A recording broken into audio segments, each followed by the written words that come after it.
Hello friends, welcome back to the channel. I'm the GM Philosopher, and today we're talking about how to make D&D combat more creative. I have several tips here that are going to help you take combats from being kind of bleh to being so amazing. Your players are going to love them, they're going to be more engaging, and you're going to get to tell more of your story through the combats than ever before. You're not going to miss this. Let's dive right into it.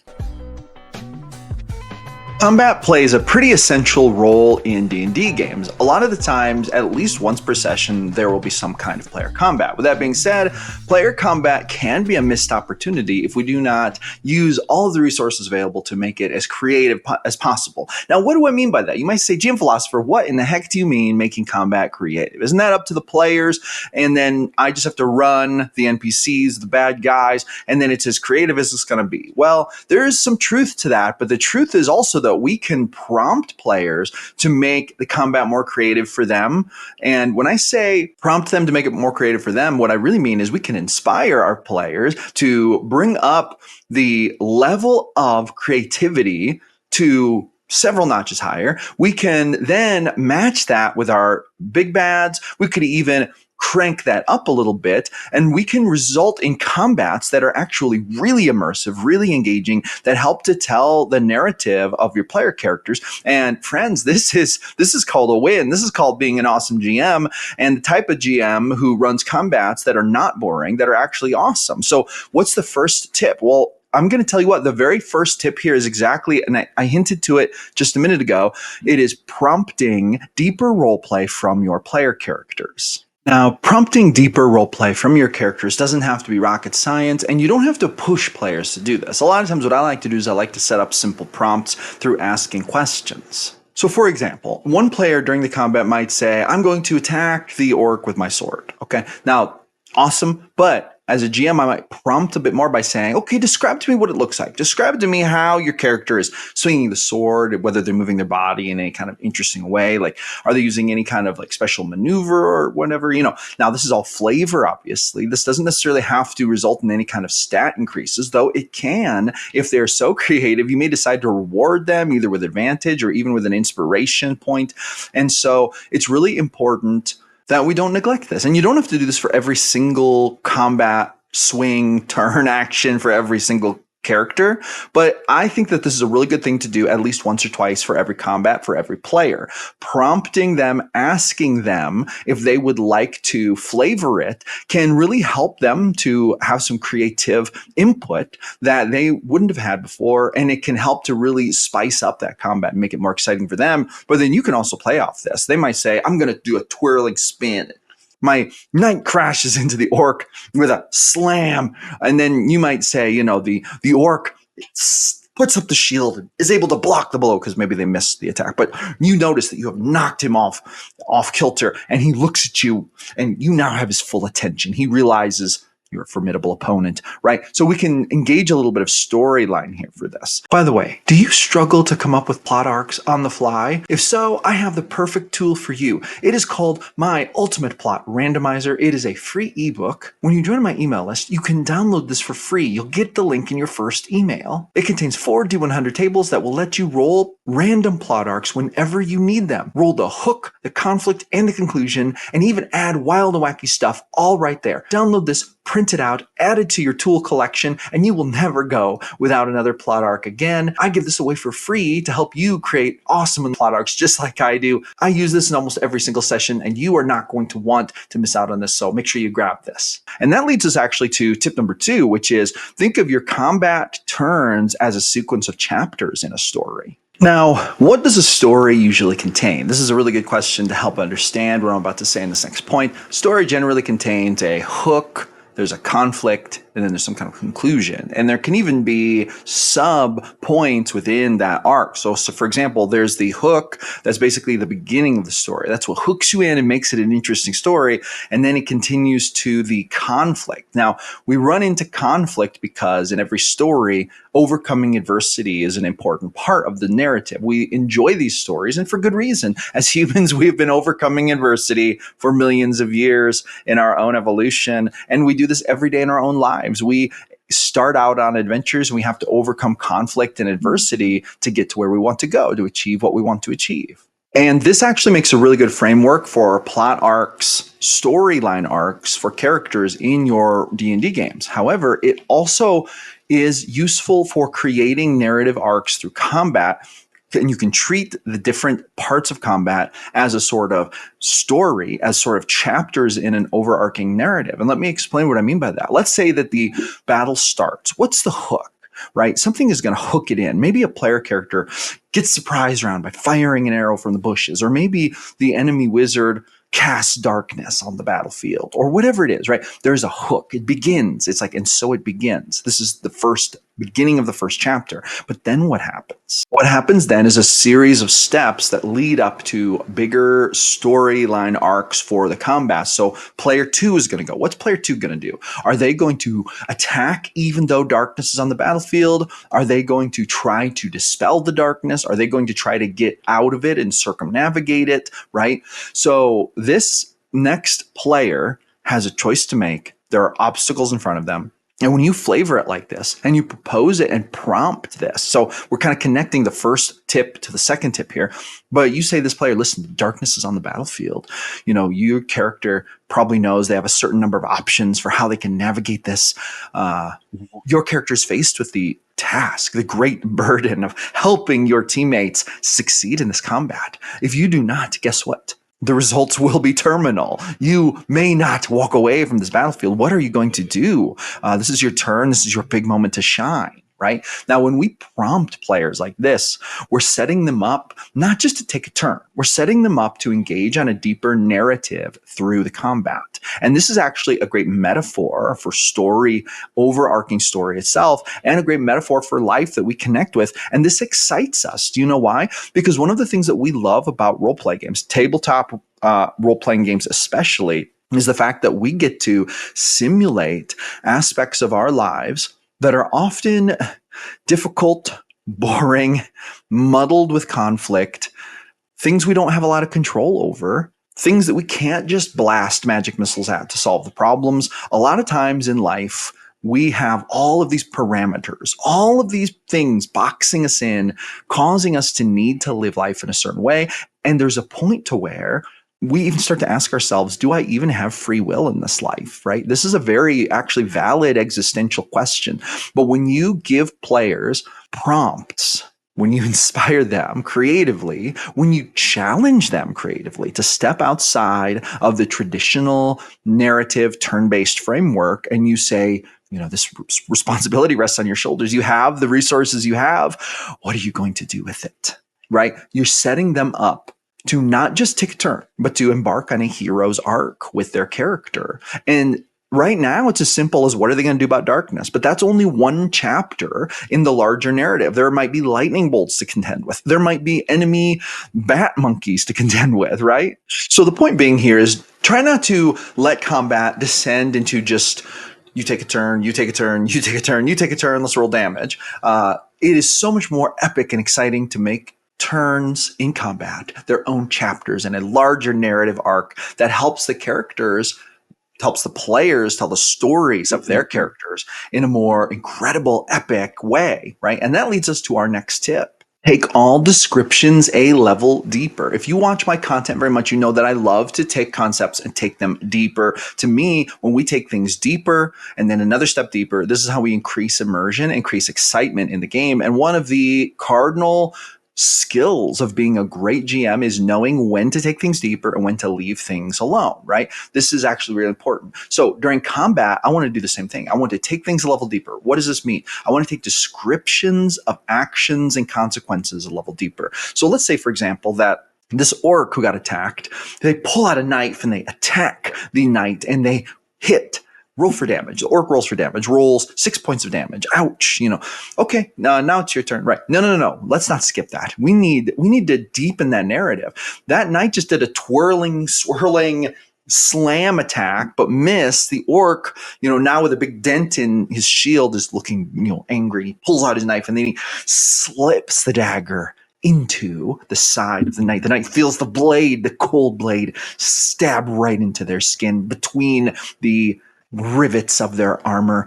They feel the hot sting and they feel the blood starting to seep down through their armor. For a moment, searing pain flashes through their body, but then the adrenaline kicks in, and then they see this orc glaring at them. The orc, written on his face, there's only one message: I've won this combat. See, when we take a combat narrative, damage narrative, weapon utilization narrative, and we take it a level deeper, we not only engage more like visceral immersion through our descriptions, but we also engage the emotions of the player character. And this is so crucial because what I want that to happen with that knight is I don't want this orc to just be another, oh, 6 points of damage. I want this orc to be in this knight's face, making faces, taunting him, right? I want this knight to look at this orc and be like, you cheeky fellow, you absolute, jerk. I'm about to get you. I am now motivated to get revenge on you. You are going to loathe the day that you ever stepped onto this battlefield with me, buddy. And the fact that the knight would be getting emotionally charged about this orc is the whole goal and the whole point. This makes combats exciting and fun, and this helps to add to the immersion and the narrative of the story. And so taking all those descriptions a level deeper, like you don't have to take every little thing and break it down into a whole big long monologue. But what you do want to do is you want to take all those descriptions that would normally just be like blah, and you want to give them a little bit of a twang, give them a little pizzazz, right? It could be just one or two extra statements, or you could really make it deep. How do you know the difference? You make investments when there's a bigger opportunity for investments to pay out. When there's the chance for emotional connection, you want to make that investment in that description. Otherwise, you just want to kind of leave it alone, maybe only slightly deepen the description to make the combat more exciting. And that's going to lead us to our next point, which is leveraging environmental elements in combat. One of the best ways to make combat more creative in D&D is to turn the environment into an active participant in the encounter. Okay, by incorporating environmental elements, you can add depth, strategy, and excitement to every battle. Now, think about this. Combat doesn't happen in a vacuum. There are always surroundings that are going to significantly impact the flow and outcome of the battle. By making the environment interactive, you open up a world of creative possibilities for both you and your players. And I'm going to give you some examples for how this can play itself out. So imagine this scenario. Your players are battling a group of orcs in an ancient ruin, okay? Instead of on a flat battlefield with no character, the area is filled with crumbling walls, towering pillars, and precarious ledges. There are places to hide. There are places to ambush from. There is cover. There are also hazards here, okay? For example, these are just some of the elements that you can put into the combat. You can have the orcs do it, or you can even prompt your characters to do it that are going to really help to boost the creativity. For example, climbing an elevation. A rogue might scale a pillar to gain a height advantage for ranged attacks or to perform a daring leap onto the enemy. There's cover and concealment. Okay, characters can duck behind walls for cover, making use of stealth or gaining a defensive edge against ranged attacks. So when player characters use these things really like strategically and good, you can even give them advantage, reward them for their creativity. It could also be interactive objects, okay? Perhaps there's a rickety chandelier hanging overhead in a certain room. A well-placed arrow could send it crashing down on foes below. Or maybe there's a rock upon a ledge and a push could send it careening down toward the orcs, okay? There are also hazards and terrain to take into account. The floor might be uneven or littered with debris, creating difficult terrain. Maybe sections of the ceiling are unstable and loud noises risk triggering a collapse. Or even a well-placed arrow or maybe an chemical bomb or whatever. There are also environmental traps, okay? Ancient ruins could be filled with dormant traps left over from before it became a ruin, and these may be able to be reactivated or repurposed during the combat, okay?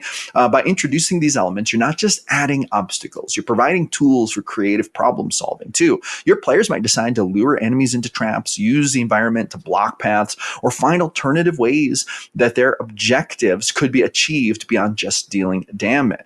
You might want to encourage your players, like I said, to ask about the environment, prompt them, say, hey, roll me a quick perception check, just offhand. And if they roll good enough, you might say, hey, you notice that there are some loose rocks above the orcs. Or you might say, you notice there's some vines hanging from this one column. Or you might say, you see that section of the battlefield is especially slippery, as if there were oil spilled there, right? As a GM, you want to prompt them to make use of your awesome terrain and environment. If players want to do things like tip over a cart to create cover or use fallen logs to cross a chasm mid-battle, well, hey, is it not only great to let them try to do this, but to also really prompt them with these ideas and to reward these ideas when they have them? Because anytime a player character uses the environment to their advantage, hey, this increases the creativity of your combat, makes it way more memorable, makes it more fun, and it makes it the type of combat that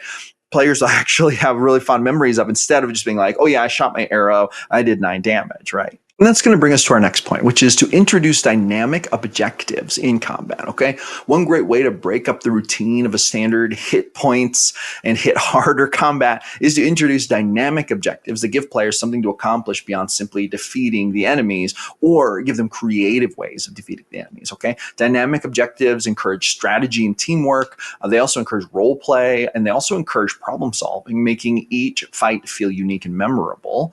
In many D&D encounters, combat can sometimes become a cycle of hitting, dodging, casting spells until someone hits 0 hit points.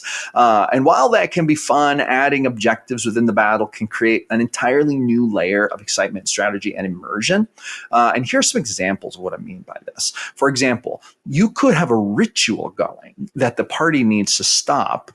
Maybe the big bad is midway through a dark ritual that will empower all enemies on the battlefield or do something nasty to the players. The players need to interrupt or sabotage it within a certain number of rounds, or else the enemies will all become much stronger, okay? You could also have to defend an NPC or object, have your player characters do this. Perhaps the party's guarding a caravan under attack by bandits, or maybe they have been tasked with guarding a precious gem with incredible magic properties, or maybe there's a member of royalty they have to guard, someone important. This can add another dimension and make the combat more strategic and fun, and really change the whole dynamic, and also aid in that storytelling part that we talked about earlier. They could also be tasked with recovering an item or activating a mechanism. Maybe this whole battle is taking place under a volcano, and in the cave in the side of the volcano, there is a lever. And if you pull it, that volcano is going to erupt. And that's what the players are trying to achieve. They're trying to erupt the volcano to stop the big bad from doing their big bad things. But to do so, they have to fight their way through caverns of orcs or goblins or what have you. You could also, and this is kind of an interesting one, you could task the player characters. And when I say task, I just mean set up the strategy of the battle to be such that they're trying to escape from an area. Sometimes the objective isn't to defeat every enemy, but simply to survive and escape. Maybe the room is filling with poisonous gas, or the floor is crumbling away, or they're getting overwhelmed with actual impossible to defeat numbers of goblins or undead. In this case, the players must navigate hazards, deal with enemies, and make it to safety before time runs out. Now, let's take it a level deeper here. Make sure that dynamic objectives are both achievable and rewarding, all right? Players should feel like they've accomplished something significant, not just in terms of XP or loot, but in terms of the story itself. Show them the impact of their success or of their failure and make it matter. So next time you're planning an encounter, think about adding an objective that's more than just defeat the enemy, to make it more immersive and to make it a lot more fun, and to give it that creative pizzazz that will keep players thinking, wow, this is so different, and to give them a lot of things to think about as they're engaging in the combat. Hey, real quick, are you tired of rolling the same old dungeon loot using these same old methods time after time, game after game? Well, I have a solution for you. This is how I roll all of my dungeon loot now. It's a book I created called The Ultimate Dungeon Loot Randomizer. This book contains 10 massive D100 tables full of awesome dungeon loot. Roll on a table for mundane items, slightly magical dungeon items, mundane weapons and armor, magical weapons and armor, individual pieces of treasure, magic scrolls, potions and elixirs, cursed items, forgotten wonders and otherworldly relics, and even full chests of treasure and loot. This book is now available on my Blurb bookstore in 3 different versions. There's a hardcover option, a softcover option that's more affordable, and a super affordable digital ebook option. It's even system agnostic, meaning you can use it with any fantasy TTRPG system, and you can just adapt it to the rule set you're using. Link is in the description. Don't miss out. Grab it today. This brings us to another point. Add environmental hazards and interactive terrain, okay? A fantastic way to make D&D combat more dynamic is to integrate environmental hazards that make force the player characters to have to be a little more strategic in how they operate during combat, but also interactive terrain to give them more opportunities, not only to use it to their advantage, but also to make them a little bit careful because the enemies could use it, or it could just happen to not work in their favor if they don't pay attention. Okay. When we think about the battlefield, and this is a mistake that I've alluded to before in this video so far, we often picture big flat spaces and then there's just enemies and maybe there's like a rock. Okay. So it's like we want to get more immersive than this. A lot of times we want to be more creative than this. So setting up a diverse, creative battlefield is part of the challenge, but it's also very rewarding. Okay. You can turn the setting itself into an essential part of the encounter by doing this. This doesn't just make combat visually exciting, it also creates opportunities for players to think outside the box and use the environment to their advantage. All right. Now, here are some ideas for hazardous terrain. Okay. One example could be lava pools. We talked about that volcano a minute ago. Lava pools, unstable ledges, even magical quicksand could be options for hazardous terrain. Picture the thrill as players cast Thunderwave and knock enemies off ledges into bubbling pools of lava below, or the tension as they try to dodge geysers of steam that erupt unpredictably across the battlefield. Okay, so this is a fun thing. You could even have players roll perception checks to see if they can notice when the steam is about to shoot up. There could also be weather and natural disasters to think about. Think rain, fog, lightning storms, or earthquakes. I love a good thunderstorm during combat and then lightning randomly striking, especially if it's like a magical storm. For example, a storm could mean players need to take cover every few rounds to avoid getting struck by lightning. Or maybe there's hail and they have to take cover and be fighting. And if anyone steps out into the hail, there's a chance they'll get clobbered by it, right? There could also be moving and breaking obstacles. You can add cover that player or enemies can interact with. Think pillars that can be pushed over, trees that can be used for cover but are flammable, right? Or crates that can be thrown. In the movie Interstellar, there was one really interesting part when they went to this third planet where they were flying and the clouds looked like regular clouds, but it turned out that when they flew into the cloud, they like hit something and the clouds like cracked apart. And it turned out the clouds were actually floating and they were solid. They were like ice. So that's kind of an interesting thing. Like you can do things like that, especially when you're using magic. What if they're clouds, but what if the wizard realizes these clouds are solid, starts casting spells up there, and then big chunks of ice start just falling from the sky, threatening to slam into the players. Okay. So this is actually a fun thing. There could also be magic wards or traps. Imagine magical traps that set off when a player or monster step on them, or wards that give power boosts to whoever's standing on them. The players have to move around constantly to avoid triggering traps, or they're forced to confront enemies who have the advantage of a power-enhancing ward. Okay, so this is just another example. These things could be here from before. You could have them make Arcana checks to see if they can tell the difference between the friendly ones and the enemy ones, or the good ones and the bad ones, because maybe an ancient enemy fought a battle here and the wizards put these in here. They're still here, but players have to be very careful. Some of them are not good, some of them are good. Interpreting that code could be a fun problem solving exercise. Now, as usual, let's just take this one level deeper. Let's talk about this and how to make it a little bit more immersive, okay? To really immerse your players in this type of terrain, you can narrate how the environment impacts the scene as it unfolds, okay? For example, let players feel the effects of the terrain. Describe the heat of the lava, the rumbling of the earthquake, or the fear that grips them when the bridge starts to collapse mid-fight, right? You could say, I often say it like this: fear threatens to overcome you. Roll a constitution save or a wisdom save. And maybe if they fail it, I just say, you are truly afraid, and your next action will have disadvantage. Like you can add little effects like this to really make it visceral. When players feel connected to their environment, it adds another level of excitement and realism. Okay, environmental hazards and interactive terrain turn the battlefield into a puzzle of its own, challenging players to use creativity and adaptability to navigate it effectively. Now, listen, let me tell you this, and this is a thing that might come up that you might be thinking to yourself, GM Philosopher, this all sounds very complicated. Why? There's a lot going on here. How am I supposed to track all this? Well, here's the question, or here's the answer. You do not have to do all the things I'm saying in this video. what I'm doing in this video is giving you little examples, ideas for how to take your combats and make them more creative, make them more immersive, make them more emotionally stimulating for your player characters. You do not have to use all of these things, track, 12 different things all at the same time with multiple iterations of each one on a battlefield. It is okay to say, hey, I'm going to add 1, 2, 3 things to this battle, make it a little more creative. I'm going to increase my description depth a little bit. I'm going to try to evoke some emotion, and there's going to be some lava geysers that are going to happen, and these could have debilitating effects on player characters. And boom, now I have my more immersive creative combat. Throw in that I'm going to change up the terrain a little bit, make the environment a little bit more interesting. I'm going to put some trees over here, and I'm going to put an old tower in the background. Maybe there's an archer up there, an orc archer who's shooting down. And this has become a much more interesting problem-solving type of combat, but I'm also going to make it deeper by engaging emotionally. And so we're going to really bring those together, the strategy and the fun of the strategic part of combat with the emotional part of it. And that's going to make combat way more creative and awesome. All right. With that being said, that is going to be a wrap. That's going to finish up my 2 cents on this topic. I hope that this has been interesting. I hope that this has been enlightening. And I hope that I've given you some tips that might help you to make your next combat way more creative and awesome. And hey, I just want to thank you for coming by and watching another one of my videos. I'm here every single day creating videos about the best game in the world, D&D. So I will see you awesome people on the next one.